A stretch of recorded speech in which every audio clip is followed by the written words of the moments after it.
नमस्कार, अमर उजाला .com पर आपका स्वागत है। आपके साथ में हूं आदर्श झा। सबसे पहले अयोध्या से आपको जय सियाराम। हनुमानगढ़ी में मौजूद है इस वक्त और हनुमानगढ़ी के महंत राजू दास जी हमारे साथ मौजूद हैं।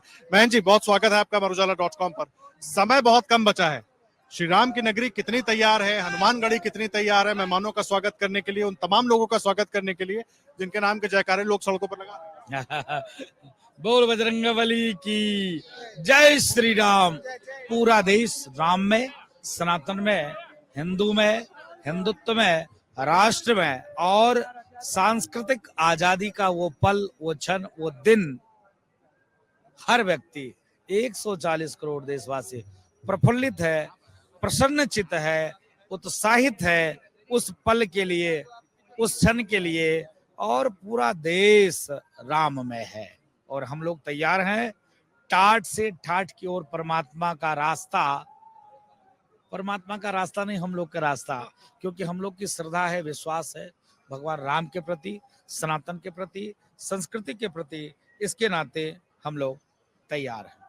मुझे एक बात बताइए, बहुत सारे भक्तों से मैं मिल रहा हूँ सड़क पे। एक तो देश के अलग अलग हिस्सों से भक्त आए हुए हैं। अभी कुछ लोग मिले थे जो यहाँ से मथुरा का आह्वान कर रहे हैं और कह रहे हैं कि यहीं से रास्ता निकलेगा। नहीं, वो तो निकल चुका है, वो तो निकल चुका है। जैसे लोगों ने नारा दिया था अयोध्या और मथुरा और काशी, अयोध्या भी लेंगे, मथुरा भी लेंगे, काशी लेंगे, और समन्वय से, सामंजस्य से अगर वो तैयार होते तो ठीक था। अब तो जब हम कोर्ट के शरण में चले गए हैं तो संवैधानिक लड़ाई लड़के ले रहे हैं, किसी का इसमें एहसान नहीं है। तो मेरा मानना है आने वाले दिनों में हम पुनः और भी विषयों पर, चाहे मथुरा का मामला हो, चाहे काशी का मामला हो, हम लोग संवैधानिक लड़ाई लड़कर लेंगे, हासिल करेंगे। और अब तो वही नहीं, अब तो 3 नहीं, अब लेंगे 30,000 और पूरे हिंदुस्तान में एक भी नहीं बचेगा किसी भी आक्रांता आक्रमणकारी का मजार। संविधान की बंदूक से और कलम की गोली से हम लोग संवैधानिक लड़ाई लड़कर और इतना हम हासिल करेंगे। ये तो बड़ी बात आप कह रहे हैं, भारत तो सेकुलर देश माना जाता है ना, क्या मतलब इस तरीके से? मैंने क्या कहा? संविधान की बंदूक और कलम की गोली से कोई एहसान में मिला है क्या? हमको एहसान में दिया क्या? क्या भारत क्या है? आपने क्या कहा? क्या कहा? सेकुलर देश कहा जाता है ना। विपक्ष तो यही कहता है, आप लोगों पर आरोप भी यही लगाता है, खास करके दूसरी पार्टी। मैं पूछना चाहता हूं आपसे, क्या यही सेकुलरिज्म है? भगवान राम मांसाहारी थे, क्या यही सेकुलरिज्म है कि साधु संत, बोको हरम, ISI तालिबान से संबंध रखते हैं?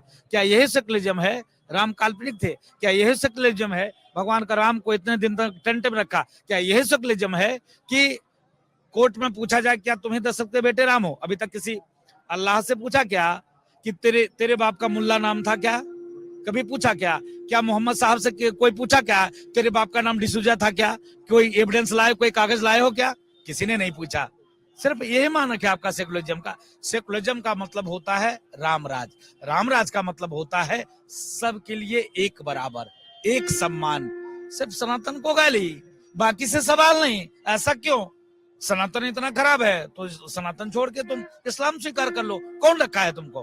तुम्हारे पूर्वज चले तो गए ना, जो तुम्हारे ही पूर्वज तो चले गए ना। भारत में कितने इस्लामिक आए थे? मुट्ठी भर आए थे, 400 से 500, और आज आप 40 करोड़ हो। कैसे हो गए? जिनको जाना है चले जाओ, कोई रोका नहीं है।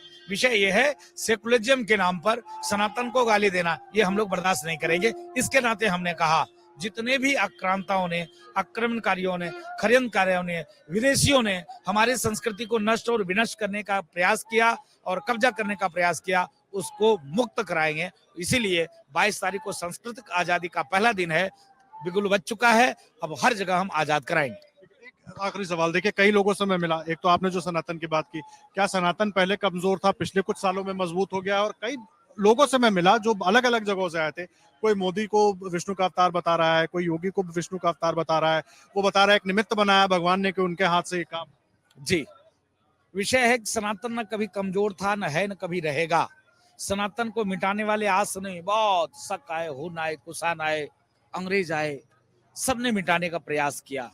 मुस्लिम आए, औरंगजेब आए, आक्रांता आए, आक्रमणकारी आए, षड्यंत्रकारी आए, विध्वंसकारी आए, अभी भी मेरे जैसे भगवा चोले में कालनेमी भी हैं, ऐसे लोग आए, कोई नहीं मिटा पाए। सनातन को कोई मिटा नहीं सकता। हाँ, सनातन को जागरूक करने का मैं श्रेय दोनों महापुरुषों को देता हूं कि संतों ने जो एक अलख जगाई थी, वो संघ विचार परिवार के रूप में जन्म हुआ और संघ विचार परिवार के रूप में 2 पुत्रों का जन्म हुआ, एक माननीय देश के सशस्त्र प्रधानमंत्री और माननीय योगी जी। दोनों लोगों के द्वारा जिस प्रकार से सनातन को पुनर्जागरण करने के लिए, पुनः स्थापित करने के लिए श्रेय तो दोनों को जाता ही है। जैसे महाराजा विक्रमादित्य ने सनातन की स्थापना किया, जैसे स्वामी विवेकानंद जी ने कहा गर्व से कहो हम हिंदू हैं। भारत एक सनातन संस्कृति वाला राष्ट्र है, एक देश है जहां यह नारा दिया जाता हो सर्वे भवन्तु सुखिनः सर्वे सन्तु निरामया। इसको साकार करने का कोई काम कर रहा है तो मोदी जी और योगी जी कर रहे हैं। एक आखिरी सवाल, बहुत सारे लोगों ने न्योता ठुकराया है, ये आप भी जानते हैं कौन कौन से लोग हैं, संदेश क्या है उनके लिए, क्योंकि अब बहुत कम समय नहीं, उनके लिए संदेश यही है कि भगवान राम किसी पार्टी के नहीं, किसी दल के नहीं, किसी संप्रदाय संदेश, या तो एक बार फिर से उनको विचार करने नहीं किसी पार्टी के नहीं, किसी दल के नहीं, किसी संप्रदाय के नहीं, किसी मतांतर के नहीं। भगवान राम आस्था के केंद्र बिंदु हैं, जननायक हैं, लोक नायक है, कण कण में जिनकी व्यापकता है, हर जन के मन में आस्था, निष्ठा, श्रद्धा, विश्वास है।